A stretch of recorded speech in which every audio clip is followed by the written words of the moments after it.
Witam Was, moi drodzy. Dzisiaj będzie film tak zwana przypominajka, ponieważ dzisiaj chciałem Wam przypomnieć film o prasie do oleju, który zrobiłem 6 lat temu, moi drodzy. Tak jest, ponieważ też paru z Was pytało nas o to, czy mamy jakąś fajną prasę do polecenia, żeby sobie samemu móc olej w domu wykonywać, więc po prostu przypomnę Wam ten całkiem pierwszy film i ta prasa do dzisiaj u nas działa. 6 lat bez żadnej awarii. Jeszcze tylko powiem na dodatek jedną taką rzecz, ponieważ przy tym filmie niektórzy mówili, że są prasy o połowę tańsze na rynku. Tak, niektórzy je też kupili. Następnie później pisali mi, że nie mogą wycisnąć sobie oleju z czarnuszki, że nie mogą wycisnąć sobie oleju z ostropestu, czy też z różnych innych twardych nasion. Dlaczego? Ponieważ ta prasa rzeczywiście była o połowę tańsza, ale ona jest na całkiem innych częściach w środku zrobiona. Jest słabszy silnik, jakieś inne przekładnie, nie mam zielonego pojęcia. W każdym bądź razie nie ma takiej mocy, którą ma ta nasza. Ta prasa, którą tutaj teraz zobaczycie, tak naprawdę mówię Wam, 6 lat u nas pracuje. Nigdy nie było problemów, nigdy nam się na niczym ani razu nie zacięła, także nigdy nie musiałem nawet tego rewersu używać, bo jest ta funkcja rewers, żeby ją odkręcić.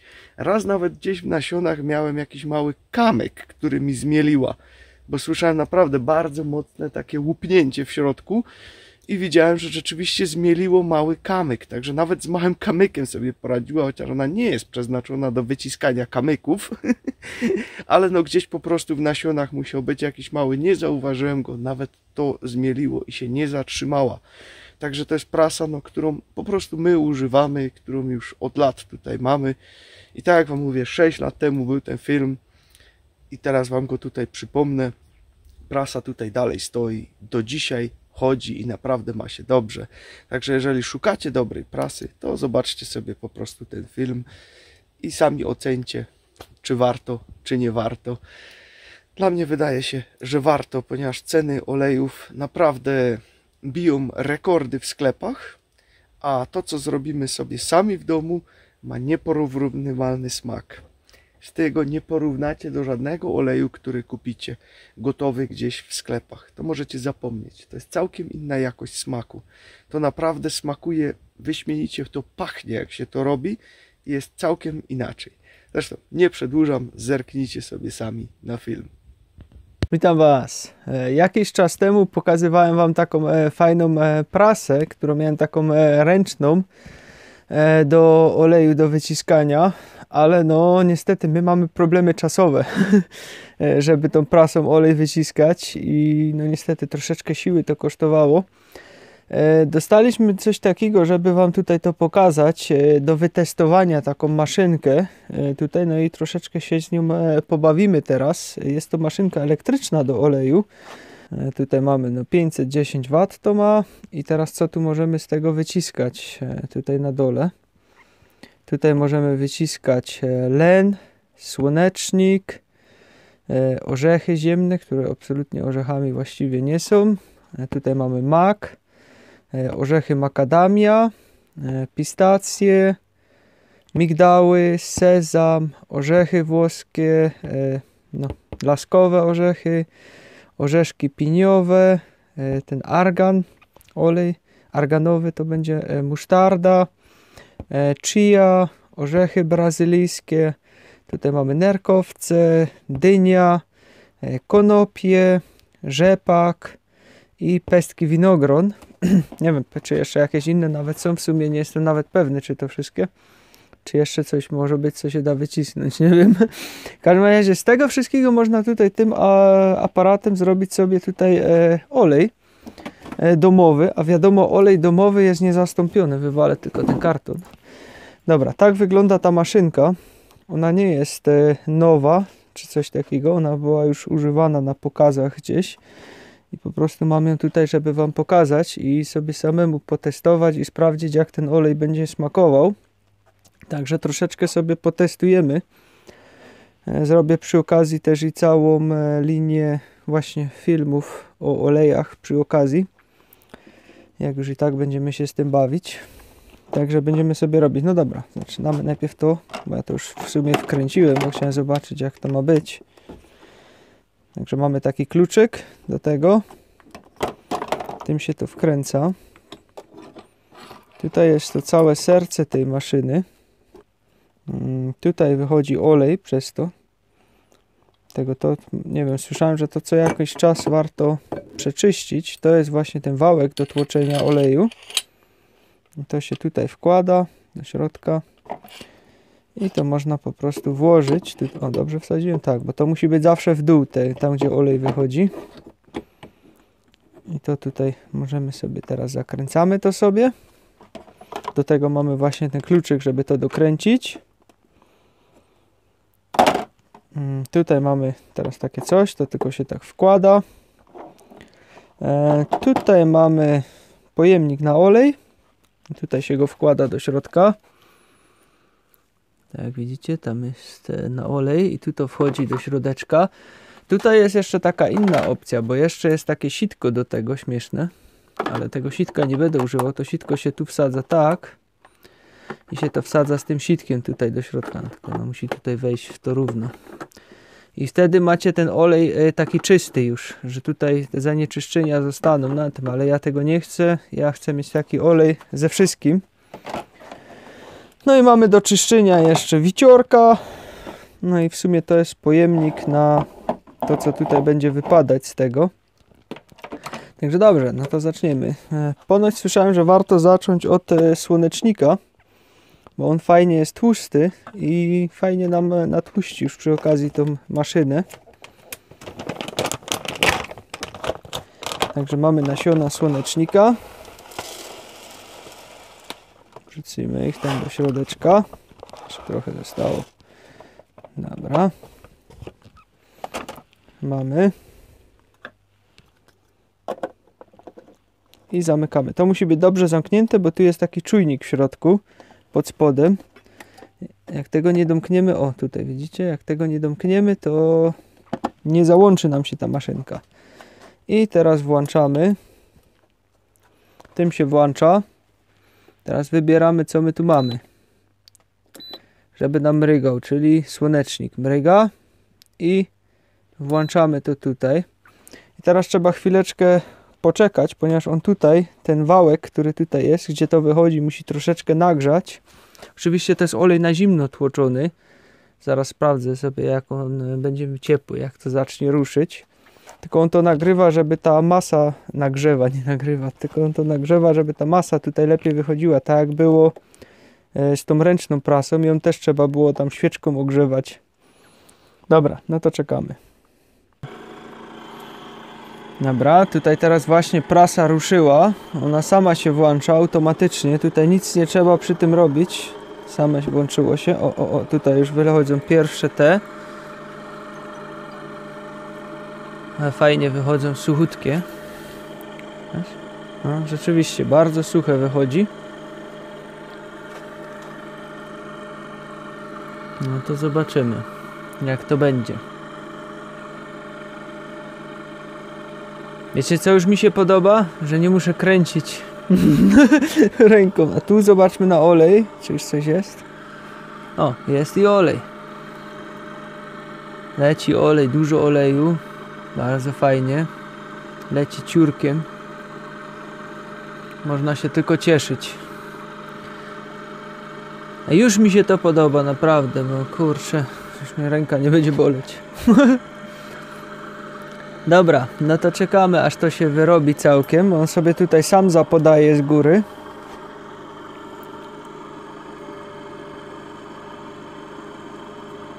Także będziemy czekali, ile mu to czasu zejdzie.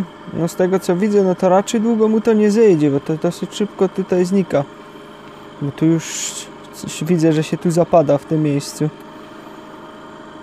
Samo, czyli dość szybko idzie. Zobaczmy te wytłoki.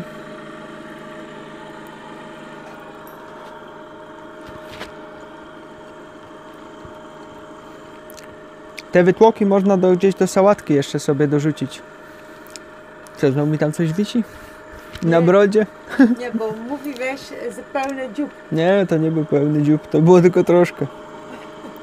Chciałem zobaczyć. One się fajnie do sałatki będą nadawać. Jak zrobimy sobie sałatkę, można to posypać tym. Bo one są fajnie cieniutkie. Widzisz, takie małe, kurczę, jak chrupki takie malutkie. Czyli to już można zużyć. Fajna sprawa. Dobra, no to czekamy aż to się zrobi i zobaczymy ile oleju z tego wyjdzie. I szkoda wrzucić to. I to też będą robione w środkowy smoothie, taki, przepraszam na ten słowa, ale na takie zielone pić. Do szejków.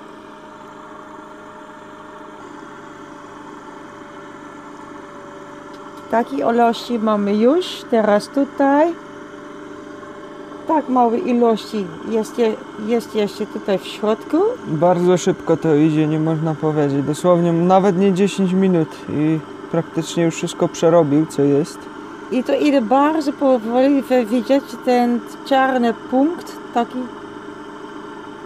I to idzie na dwóch stron.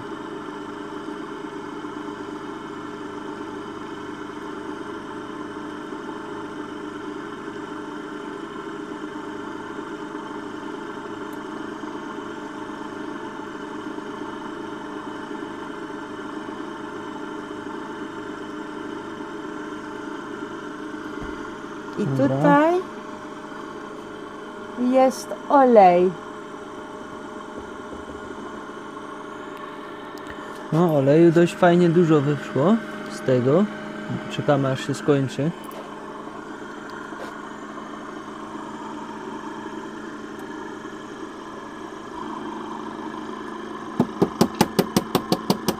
Na resztówkę można go tak popukać, to spadnie do środka. Jakby coś się zawiesiło. No i tyle. Wyszło wszystko.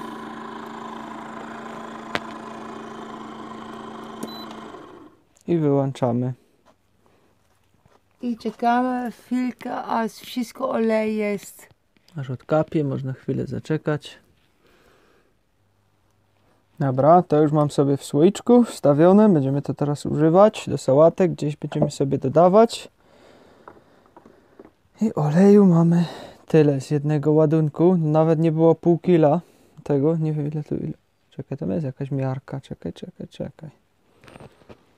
Jest 200 ml oleju. Mamy tutaj w tym. No, 200 ml oleju wyszło. No nie wiem ile tu tego było. Niecałe pół kila. No to taki woreczek napoczęty już był. Nie mierzyłem tego.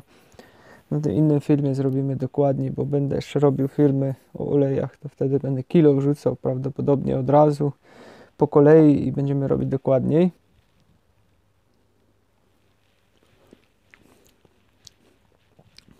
Całkiem inny w smaku niż sklepowy. Naprawdę. Różnica jest kolosalna. Całkiem inny w smaku, naprawdę, poważnie.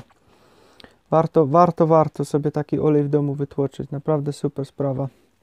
Dobra, robimy przerwę i robimy następny.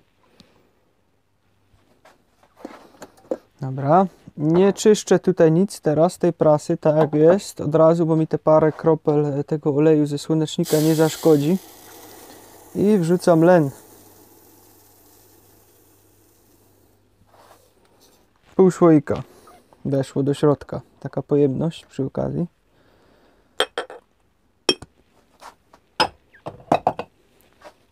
Zamykamy.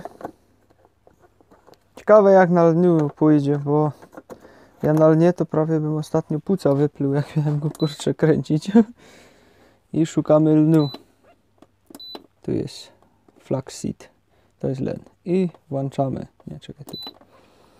No i znowu musi go lekko zagrzać. To wyjście tutaj. Aha, olej rzeczywiście jest letni tutaj, bo zapomniałem powiedzieć. Nie jest gorący, jest taki fajny letni, taka pokojowa temperatura tego wszystkiego, także nie jest gorący olej. Tak według mnie gdzieś koło 33 stopni na oko, ale nie mierzyłem termometrem idealnie, ale gdzieś koło tego musi być. Tak mi się wydaje, bo wyczuję to po prostu, że jest gorący.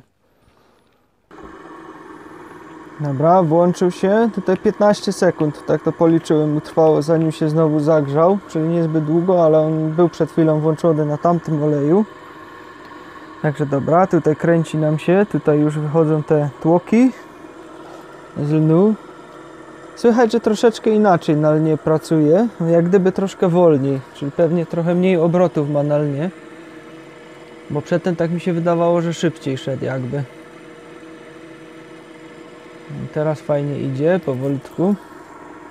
Ale peski słoneczniki nie są tak twarde jak ten peski lnu. No len jest bardzo twardy niestety. Ale olej leci ładny, ładny olej leci. Chociaż też ilość oleju zależy od rodzaju nasion, bo też mogą być bardzo oleiste, to też wszystko zależy, ile tego oleju będzie. W sumie tego się tak nie da nawet powiedzieć ilościowo, bo raz ci wyjdzie tyle, raz tyle. Dobra, no to czekamy, aż to przepracuje.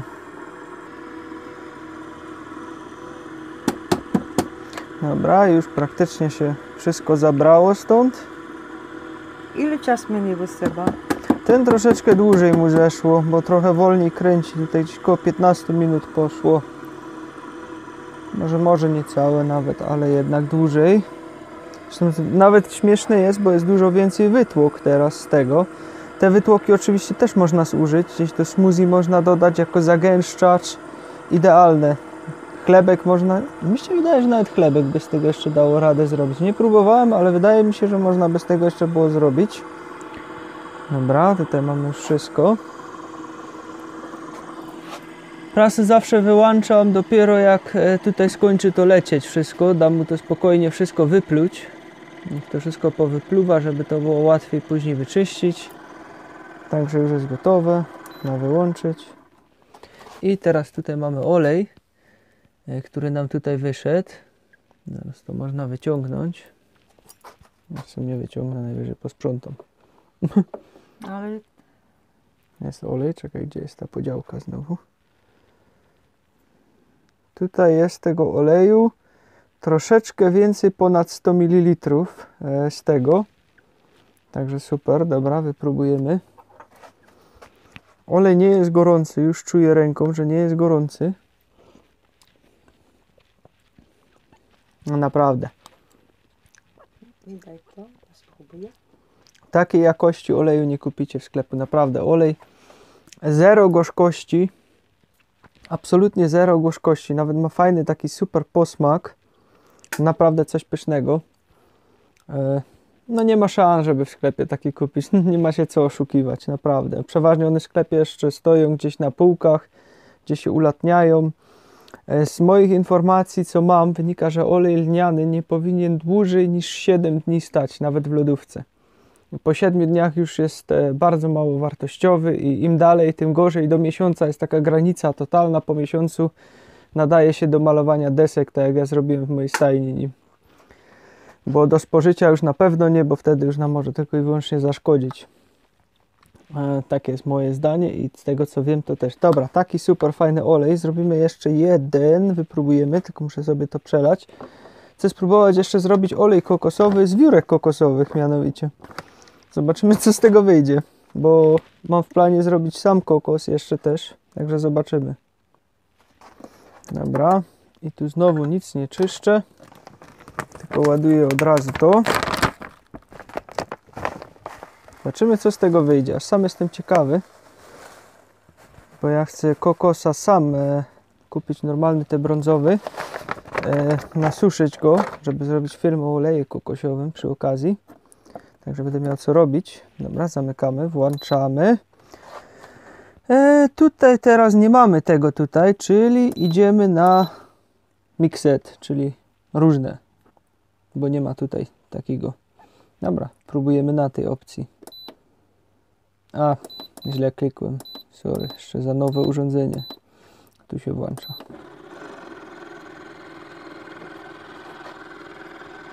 W sumie tutaj od razu ruszył.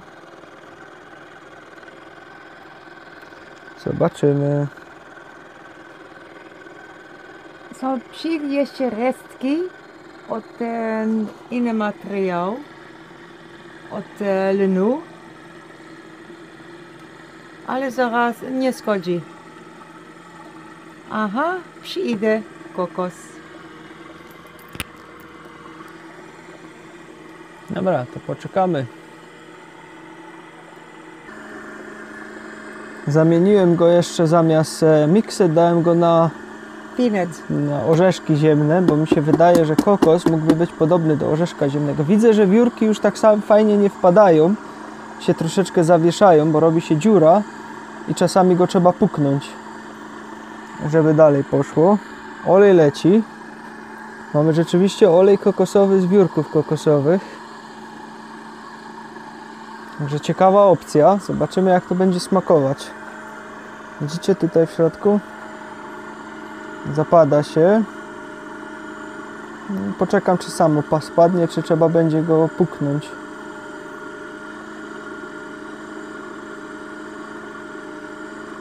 Nie, zawiesza się z tego, co widzę.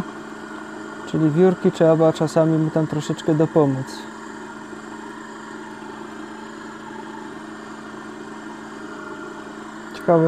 Ciekawe jak ten olej będzie smakował. Idę. No, zobaczymy.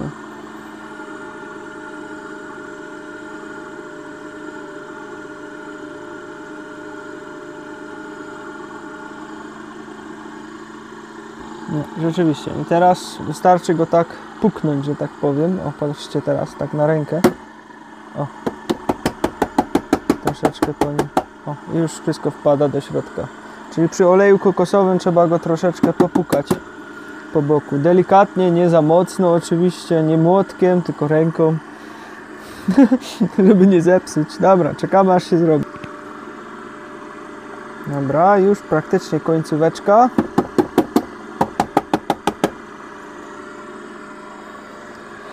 Dużo mniej tutaj tych wiórek. Naprawdę są suchutkie. Naprawdę. Takie suche jak nic. To można wykorzystać, można zrobić ciasteczka z tego. Przepisy już podawałem na ciasteczka, jak zrobić. Ale też będą robione do zielone pić albo pić z owoce. Do playlista recepty, przepisy tam znajdziecie ciasteczka kokosowe, które już robiłem. Dobra, wyłączamy. I teraz ile tego oleju tutaj mamy? No widzę, że dość sporo z tego wyszło. Gdzie ta skala znowu była? Tu? Tu. No mamy troszeczkę więcej niż 100 ml oleju tutaj z tego. No to jest całkiem fajny wynik. Gdzie moja łyżeczka? Bo smakosz musi spróbować.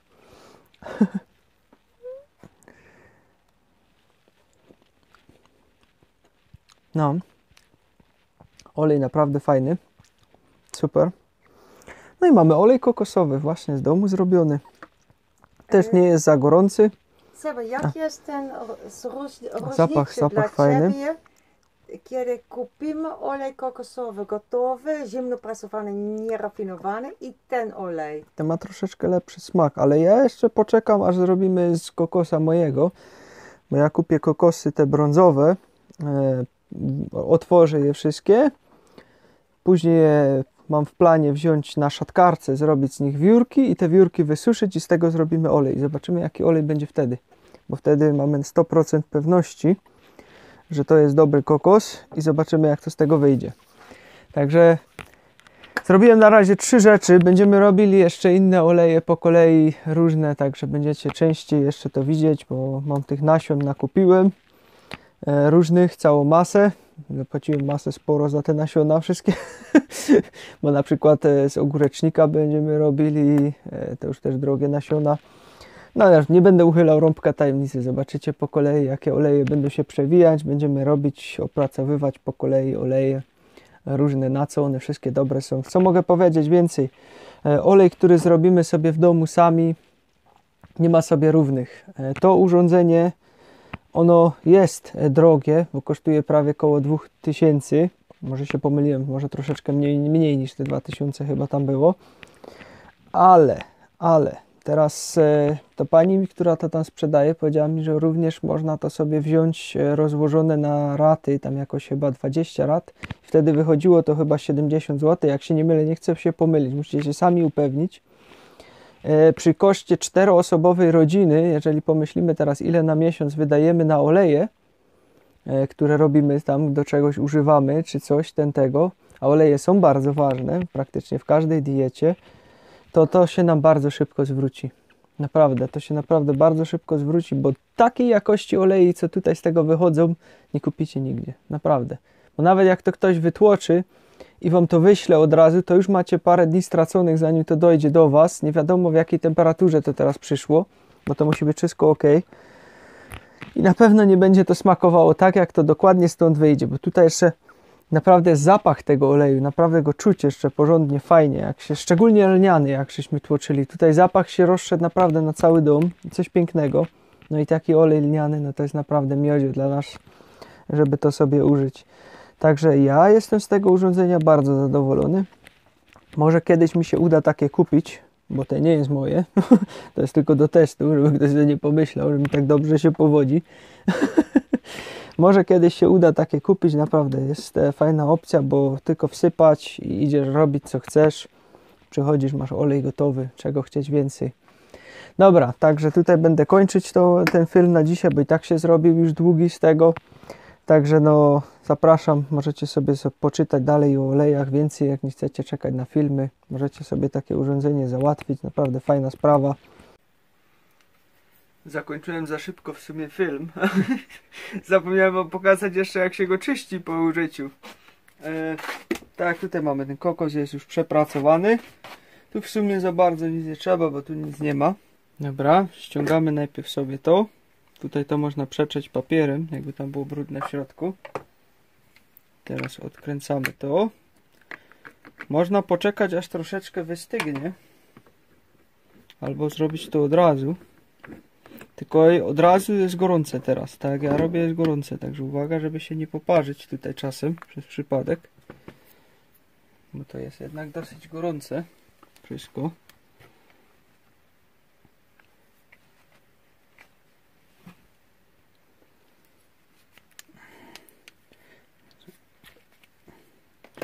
Wziąć sobie jakąś szmatkę i to wyciągamy.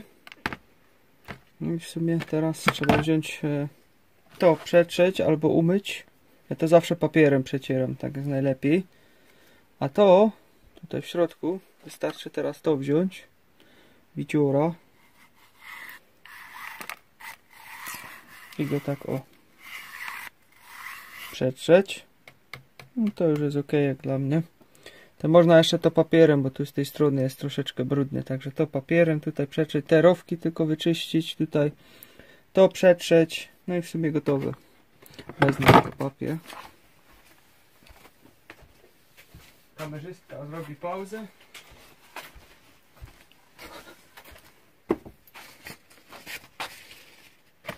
Dobra, bierzemy papierem. Tutaj to sobie przetrzemy. Tu można też to przetrzeć.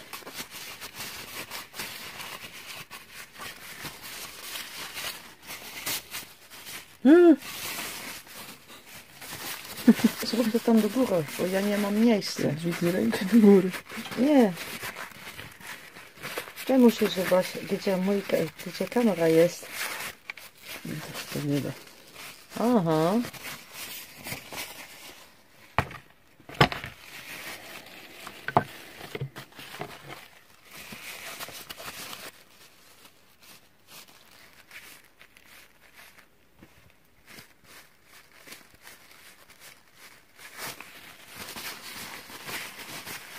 I cała filozofia co do czyszczenia.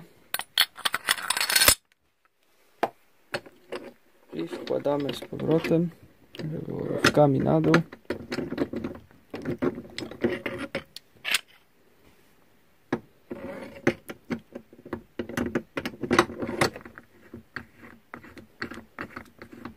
I zakręcamy.